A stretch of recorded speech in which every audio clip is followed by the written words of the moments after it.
All right, it's Jake, and I'm back with another video.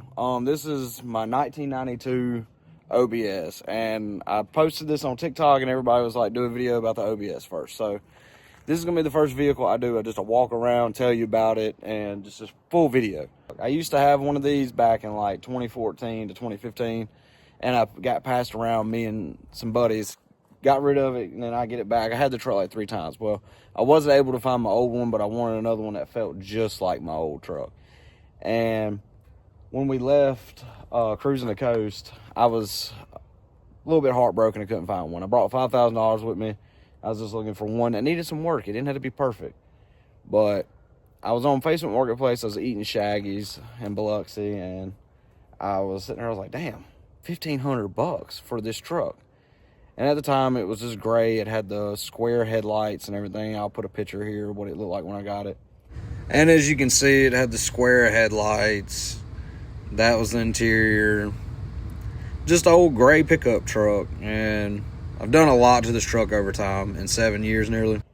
And there's just a crazy story about this truck, man. The guy that owned it was originally a game warden, and he ended up buying the truck back from auction or something under that lines, but he had driven this truck.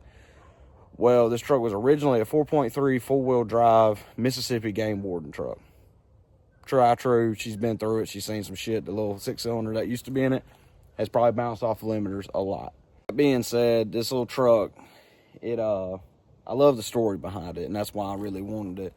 And I went down there.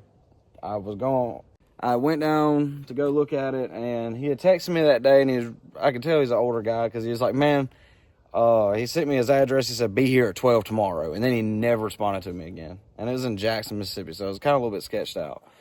But whenever I got there, he was already jumping it off, airing the tires up. Anyways, the dude had been, believe it or not, in prison for a while, and he was just selling it off. So I was like, okay. So I went over there, negotiated a little bit. I ended up getting the truck for like $1,200, if I remember correctly. And we drove it back. And the cool story about it is he put a 350 and changed the whole interior to the red cloth, and he did the dash and everything. This truck was manual windows, no thrills, just pure out game warden truck. Over time, the truck has changed a lot, and when I had gotten it, I put it on some American Force wheels, which I'll picture here in a second. And at the time, I was trying to relive my teenage years, and I just loved a lifted OBS, which I didn't really go real big with this one, just enough to clear 35s, but I loved the way it looked. But older I got, I wanted a lower truck, so this is what we got now. And then I lifted it up. I was enjoying it. I loved the truck. Well, it got to where the motor started smoking, and it was hurt. I parked the truck. Well, I had a buddy that was living with me, and he had a drug addiction, and he was doing good for a couple months. And if anybody knows somebody is battling with a buddy that has drug addiction, if they're doing good for a couple months, that's a milestone. Like, they might straighten up. But he didn't, and he stole my truck while I was at work one day. Luckily, they found it off Terry Road in Jackson, Mississippi, and they had stripped it down some, but it wasn't too bad to repair. Luckily, we were able to go get the truck and find it, and we went and hooked up the trailer and hauled ass to the tow yard where it was at. Well, it was actually at a Jackson impound, but they found it. He had left the starter running because the way he broke my ignition to rig it and steal the truck, he had like my antenna pushing down in the column to crank the truck. It was real crazy. It was bad, but I figured, screw it, yanked the motor and trans out. That's hurt. Clean up the engine bay, resprayed it, undercoated everything. Had it getting ready for LS swap. At that time, I'd bought a 2002 or 3 Chevy Tahoe I was going to yank everything out of, but I didn't. After I got it back, I was so annoyed by it. I'm not the one that tore the truck up, and I just felt like, man, now I got to fix something I didn't even tear up. Well, it sat for about 2 years. All my buddies made jokes saying, you need to go scrap it, you ain't gonna do nothing with it, blah, blah, blah. And I get it. It sat beside the trees for years. And I had gotten rid of a truck I called the Mutt, and I gotten it back by trading this boy a Chevy Tahoe for it. And funny story on that is, I had traded that boy, and then he wanted to trade back. And I told him when we traded, I'm taking the motor and putting it in my OBS. He didn't believe me, I guess. And he was like, man, I want to trade back. I missed that truck. And I was like, all right, man, go. Here's the key. And he went out there and looked, and he popped the hood to that other truck, and the motor wasn't in it. I told him, I ain't playing. I put the motor in this one. So with that being said, I built a 6-liter that's in this truck probably about 5 years ago, if not longer, and it's still surviving. Like, well, no, I built the motor for this even longer than 5 years ago, because this is in the other truck. But anyways, there's probably about 100,000 miles of pure torture and hell in this truck, and it still cranks up, fires, and runs. All the hood art, literal hood art, but I don't know. Me and my buddies get bored, we'll doodle on this thing. It's like a rat rod at this point. For the interior, it's not perfect. It looks like the outside of the truck. It used to have a red seat in it, but I wanted a full seat. The dash is all busted up. There's a blue part of a dash from my buddy that passed away's truck. I picked his dash, a piece of his dash up off the side of the road, and just stuck it in there because it fit. But there ain't really too much going on with the interior. I installed that sunroof myself. It's tinted. And there ain't really much to talk about here. I'll give y'all a cold start. Fuel pump on.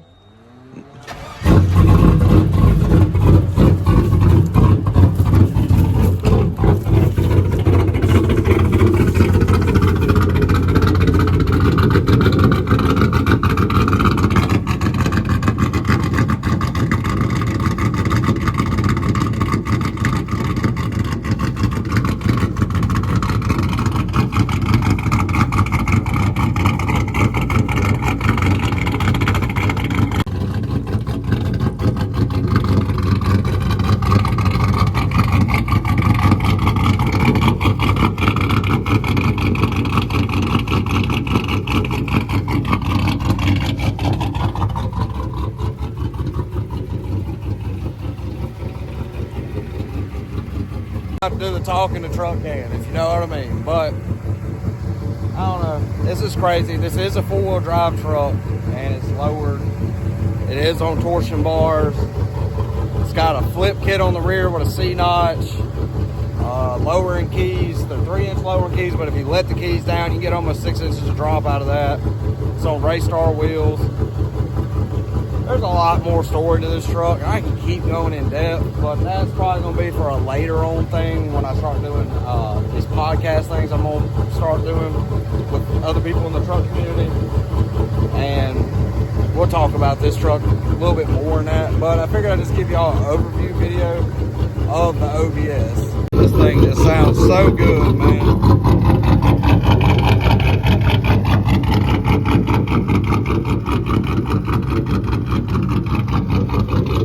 Just in my opinion, there's nothing that sounds better than my truck. I don't know.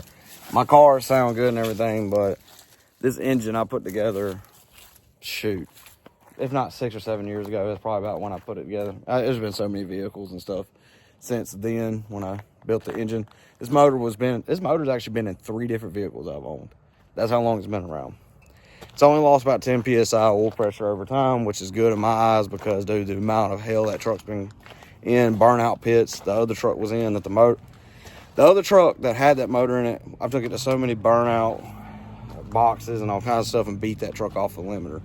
But I think that's going to be it on this video. I will go in more if y'all want, but I just figured I'm not going to sit here and yap, and I got to run this to 10 minutes. So sorry if it's a yap fest, but that's my OBS. We may do something on the old Trans Am next.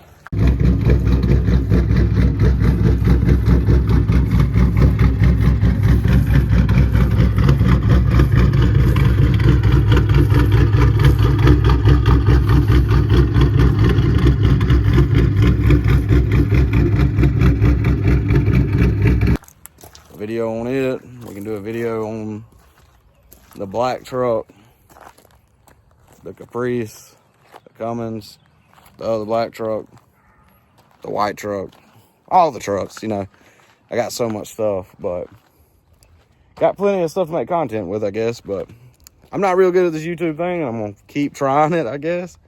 We'll see where this goes by next year. Well, no, who knows? We'll never know. But about to head back to the shop, meet up with my brother. He just got off, and get into something that we probably shouldn't be getting into. Who knows what we're about to be working on or fooling with or dealing with or stressing about. But y'all have a good day, man.